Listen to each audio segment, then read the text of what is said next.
At the outset, I thank the organizer of this great conference, MAPICON, especially Dr. Vitull, for making great efforts to make it a successful event. And I thank Dr. D.K. Singh for his technical support to the conference. Today, I am speaking on a topic which is non-conventional for the scientific program of this conference. My talk is a heart-to-heart talk with our community. It is a term doctor revisited. This is a talk to share my feelings, no personal acquisitions, not related to any person or organization, not sponsored or influenced by any pharma company. If we split this word doctor, do, act, or can be, we can die, get punished, or misery. And can be, we can flourish, be happy, and command. But the now scenario is the Google 5-star rated doctor is do nothing and enjoy life. It is because we have seen the recent change in the selection of seats in the PG courses of NEET examination. People are running away from the emergency branches. They are running away from the heavy load branches. Our students are taking branches which they want to have a very, very polite and slow lifestyle, and they don't want to risk their lives for it. So we are having dearth of specialists in coming years who will be dealing with emergencies, who will be taking risk in their life, who will be treating the risky patients. This is the Hippocratic Oath. It is therefore lasts so many centuries. It governs our profession.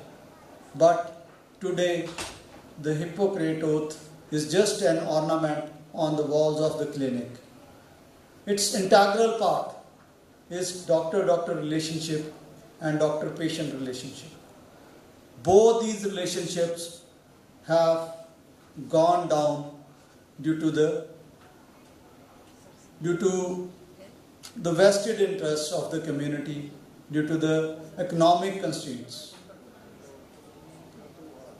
So, where are we heading?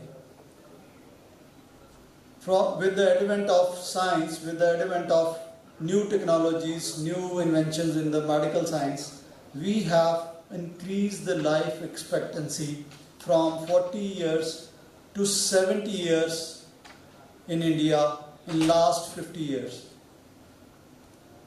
But the scene changes.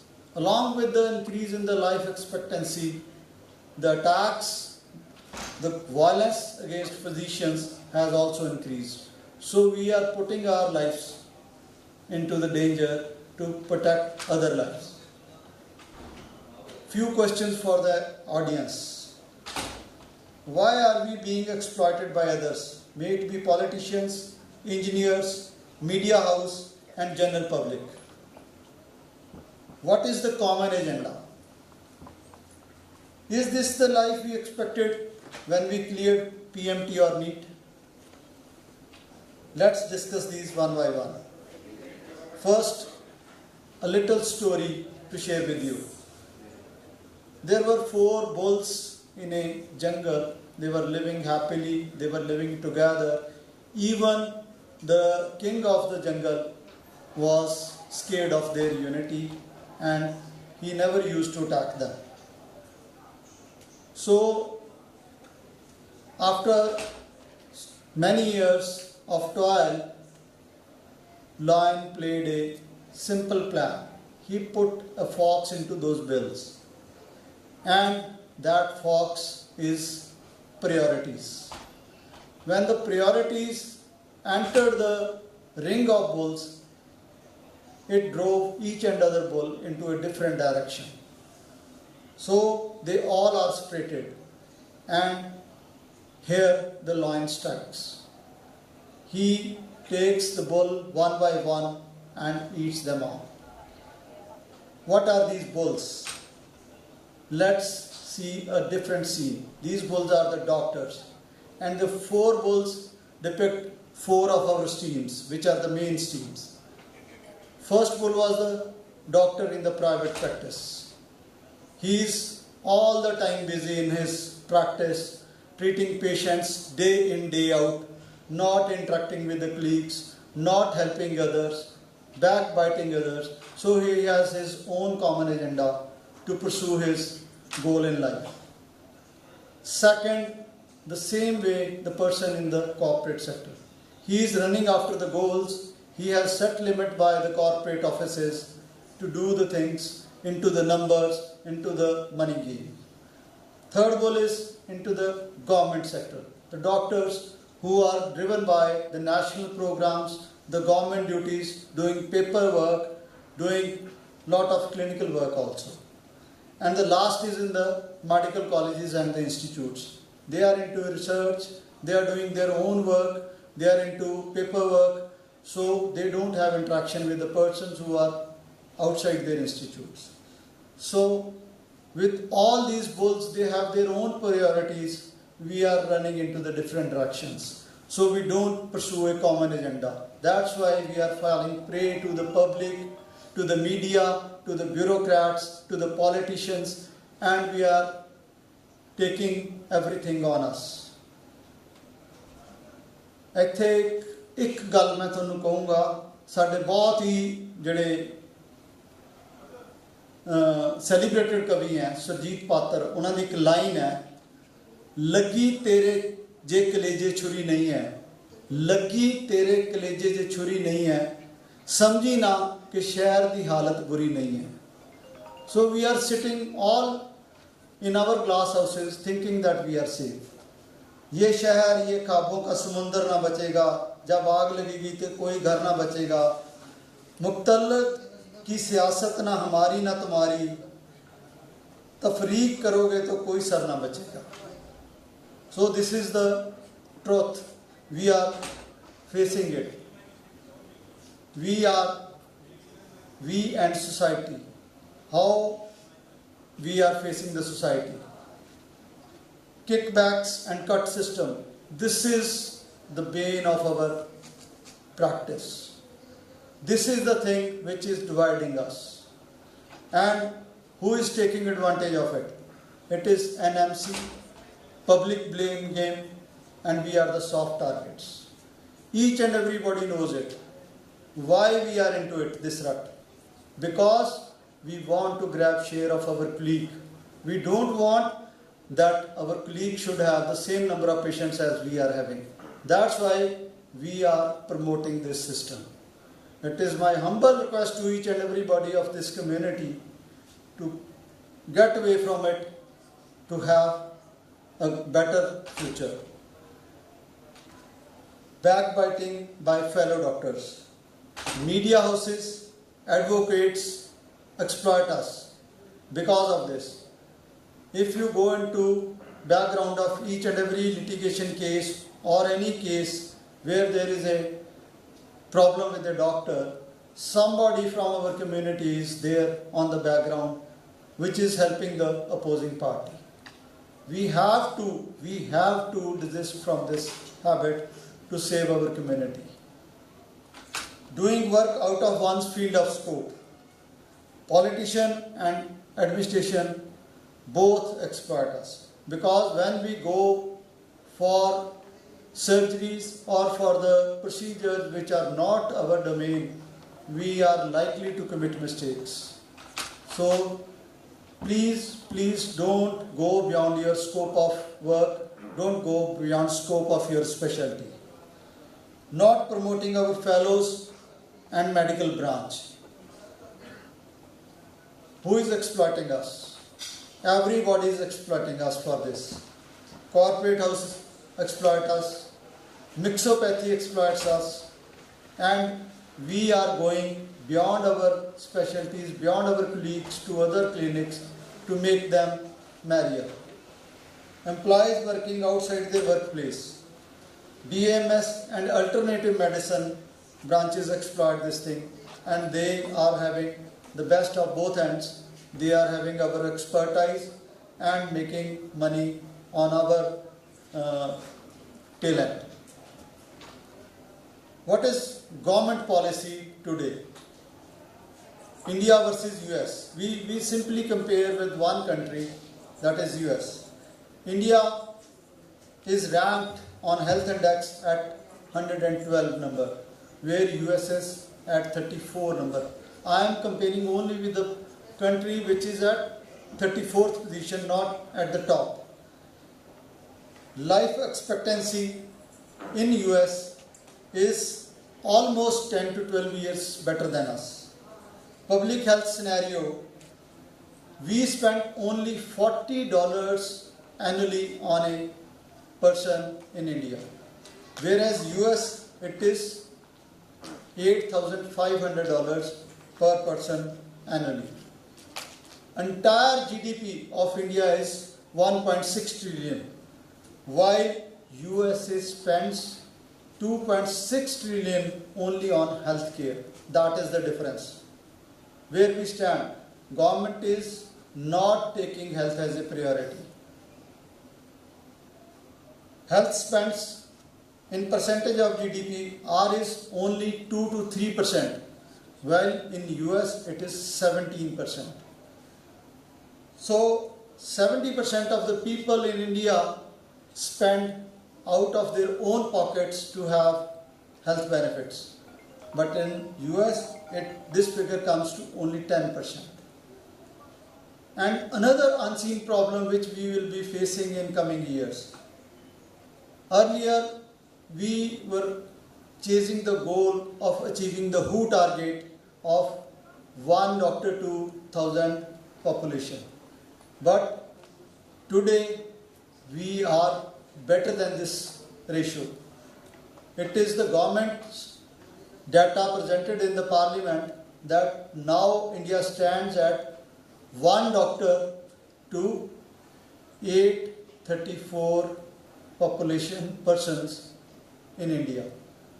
And the scene will change in coming years when we will be adding another 1.5 lakh MBBS students to the stream. So, if there is 87% increase in MBBS seats, this ratio will come to 1 in 500 only. That is the scene we will have to face in coming 10 to 20 years, when we will fight even more with our colleagues for the survival. So that is the problem which we are seeing in the younger generation, why there is attrition in the profession. They are leaving the profession or they are leaving the country. These are the two big problems we are facing. There is high demand of Indian doctors abroad because they are provided very good living, very good these pay packages. That's why people are leaving our country for the greener pastures abroad. All you are sitting here, all the answer to these all questions, if I ask each and everybody, they'll have the answer. But collectively, we don't have the answer because, again, the individualistic approach which is killing our profession and fraternity. Few questions for the audience again. Why are we being exploited by others, and may it be a politician, engineer or media? What you are. If you go through the last words of Steve Jobs, who was the CEO of Apple, which was one of the best companies in the world, he told that he died at a young age. One of the last lines of his career life was, that you can't share your misery of disease and your hospital bed with anybody, however rich you are. So that is the problem. I want to bring to you a very, very important aspect of a life of a doctor. Health of a healthcare provider. This is the field which is most ignored by our community. We have seen so many news in the recent past that the person who has done 16,000 angioplasties dies of a cardiac arrest. Why this is happening? Why this is happening to the doctors? Because we don't have a healthy lifestyle. We don't work according to the healthy traditions. What is the limit of work? In India, there is no limit of work. We work 7 days a week, every month, throughout the year. Many of us even work till night, and there is no limit of day work also. If we compare our work with the other countries like America and Japan, we are putting more than 25 to 30% effort every day. While in US they work only for 5 days, in Japan it is even less, they work only for 4 days. So our work in the clinics is killing the community. Preach what you teach. Doctors make the worst patient. It is a line which everybody should remember. We preach to everybody, take good diet, take good rest, take 7 hours of sleep, take enough sunlight, take vitamins. Your lifestyle should be healthy. You should do sports. You should take care of your body. These are the only things to be told to others. How many of us who are sitting here do these things? Can somebody raise a hand? I can't see any. So there are very few. I know them. So it is the irony of the situation that we are not doing what we are preaching. So that is the problem that is leading our community to a unhealthier future. Lifestyle in India is worst in our fraternity. We work 7 days in a week, which is in comparison to the US. We doctors who do not discourage with the family members for becoming doctors. That is again a factor. That in India we are discouraging our new generation because of our lifestyle. Many of our children have left the profession. Many of our next generation children have gone to abroad to have a good lifestyle and a good living. And many of the children who have gone into this profession have left the profession, not pursuing it in the heavier branches. So all of us think that we are doing a lot of work, we are doing a lot of rounds in the wards, we are doing surgeries, we are standing for such a long time, so we burn a lot of calories. Surgery and ward rounds not substitute to exercise. It is our daily routine.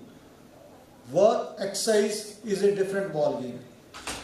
The difference the exercise makes is while you are in a sedentary lifestyle, you don't put your cardiovascular system in a higher gear. Till you don't put your cardiovascular system in a higher gear, you can't expect any improvement in your health. Our daily routine is 30% of sleeping, 39% of sitting, watching TV, non-active, and transport. Light intensity work is our standing and doing rounds. Only moderate intensity work is 2.5%, which very less people do. And vigorously doing exercise. It is hardly anybody does that. How much activity do I need? Minimum of 150 hours in a week. Minimum of 150 hours in a week. That is, it takes only 20 minutes a day. But if you want to take rest and rejuvenate your body, you have to do it for 45 minutes a day for 5 to 6 days. You can have rest day on the 7th day. And at least you should doing the exercise which will increase your muscle mass. Without increasing your muscle mass, you are not going to improve the quality of your life. You have to protect the muscle mass. Average good age is 40 years in India. But the next period of your life, you will only enjoy if you have put some effort in these 40 years. So you have to work in the formative years, in the early years. It is a advice to the youngsters that you should start exercising while you are in your teens. Teens and early 20s is the time to start the exercise, which will carry on in the adolescent and the middle age, so that you can have a very good old age. I can't say old age. If you exercise, it won't be an old age. Being fit after 40 years old is a bigger status symbol than owning an expensive or luxury car. So, these are the things you should look into for the exercise. Another thing which is very much missing from the doctor's life is vacations. We don't take a break. We are there in the clinics, in the hospital, all 365 days. Not taking any vacations, not taking any trips, not taking any breaks to create memories. While you are doing all these things, only thing that we do is that we go on conferences. That is our vacation. Most of us might be attending 2 conferences a year, 3 conferences a year. That we take, that is my vacation. That is not vacation. Vacation is when you plan that you are out of the environment of medical science. You are in nature, you are somewhere where you don't at all think of your profession. So, carry home message. Start recognizing our basic qualification, that is MBBS, and encourage them for GP practice and fill the professional gap rather than mixopathy. Government should consider family medicine in the curriculum of post-graduation for a shorter period of 2 years or a diploma of 2 years, so that we can have physicians, family physicians and GPs at a level where the BAMS has crept into our profession. We have to take that seat back to have a very good change. Unity among fraternity and make your organization, IMA and other organizations strong. Have a unison voice so that it can be heard loud and clear. Only the doctors can be heard if you have a voice in the unison. Otherwise, we are a minority. We have glorious example of this, the Kisan Morcha as well as the Rajasthan medical protest. If we stand together, we will be heard anywhere, even in the parliament. So our most important goal for the unified voice is to make your leaders strong. Your leaders are what you are. If you stand with them, they are stronger and they can make the changes. Every contribution matters, may it be time, resources, ideas, and by this we make our leaders stronger for them to attend our concern bodily. Take care of your health and be a role model for the society. It is your body, it is the place, it is the temple you are going to live. It is the car, it is the vehicle in which you have to travel. So take care of it. Everything comes afterwards. The most important thing in life is that you should be enjoying the life and create good memories. Don't waste energy on materialistic possessions. Stop worrying about dying. Start worrying about living. Thank you very much. Thank you for patient hearing. Thank you, sir. For the next talk, I would like to invite Dr.